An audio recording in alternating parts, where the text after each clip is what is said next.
en nuestro centro educativo se ha producido.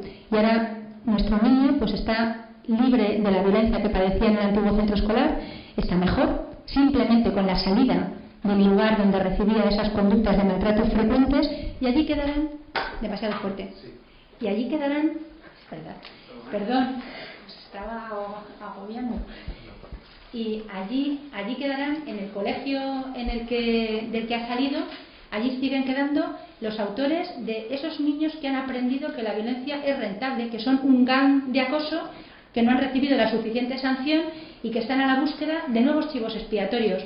1, 2, es muy divertido ver algunos estudios donde dicen que hay más acosados que acosadores, por supuesto, porque los acosadores acosan en línea, en serie, y no saben hacer otra cosa, porque los adultos estamos fracasando en nuestro deber de ayudar a nuestros niños a interiorizar la norma social. A pesar de que han pasado todos estos años, en España sigue habiendo una multitud de niños, que son miles, que acuden a diario al colegio con miedo, en medio de somatizaciones que no son más que el resultado de un organismo sometido a una grave amenaza para la integridad física o psicológica, y que terminan, como en este caso, pues teniendo que marcharse de sus centros escolares, teniendo que abandonar el aula, teniendo que abandonar a veces el mismo barrio o la misma ciudad en la que residen, porque no hay forma de sobrellevar esa situación. Es en la escuela donde se aprende todo esto, desgraciadamente en medio de la impunidad y de la falta de prevención y de identificación temprana. Aquí, en este caso, en el caso de este colegio, de este alumno, de esta sentencia, fallaron los mecanismos de prevención.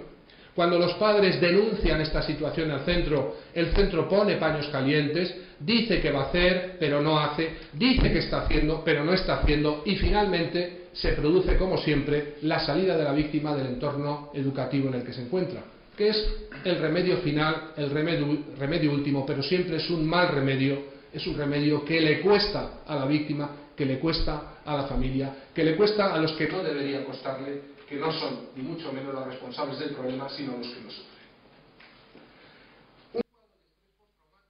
Ustedes lo entiendan, es un cuadro que afecta a niños y que afecta a adultos y que consiste en una respuesta completamente normal de un organismo completamente normal ante una situación de amenaza para la vida o la integridad completamente extraordinario. Se producen los casos de acoso escolar, se producen los casos de mobbing laboral, se producen los casos de violencia y maltrato doméstico, se producen los actos de terrorismo entre las víctimas, se produce entre las víctimas de accidentes, catástrofes naturales. Es decir, estamos hablando de un cuadro de daño, no de una enfermedad.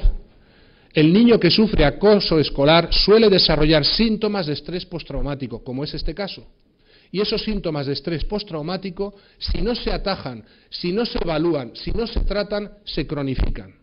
Y la cronificación de un cuadro de estrés postraumático produce cambios permanentes en la personalidad.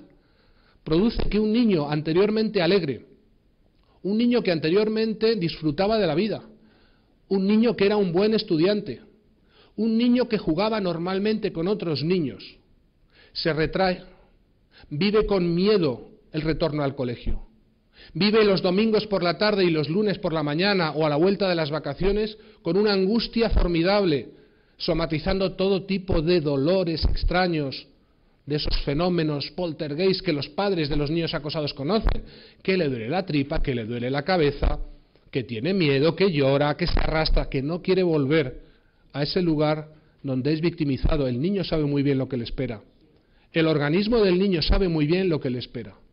En la propia sentencia se nos refiere que aplicando dichos baremos se podía llegar incluso al triple de la indemnización que finalmente se concede, y que no se concede más, como ustedes lo pueden leer, porque no lo hemos solicitado nosotros, porque no lo ha solicitado la parte. Y si no lo ha solicitado la parte es precisamente por lo que le estamos refiriendo, para que quede claramente de manifiesto, y esa es la voluntad de mis defendidos, de que no perseguían un especial interés económico. La presidenta de la comunidad y la señora Lucía Fijar.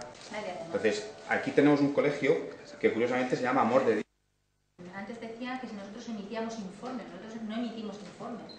Nosotros, en todo caso, lo que hacemos es acompañamiento, recomendando de una manera, de una especie de coaching, un acompañamiento en el que encuentre dentro del centro educativo se muevan las palancas necesarias para que esa situación sea detenida y que se decide tener que salir, marcharse de ese centro educativo, la propia consejería le abre la puerta y le dice en este colegio puedes entrar mañana. Lo que caracteriza en nuestro instituto es la evaluación, siempre.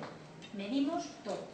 Entonces, bueno, pues aquello que se cara de contradicciones en las investigaciones, las pruebas que es absolutamente negativa, es decir, el niño nunca entra en contradicción y las escalas clínicas están acreditadas. Califican fuera de charlas grupales o ofrecer al niño acosado un cambio de clase por un hecho que califican de aislado y que no fue tal.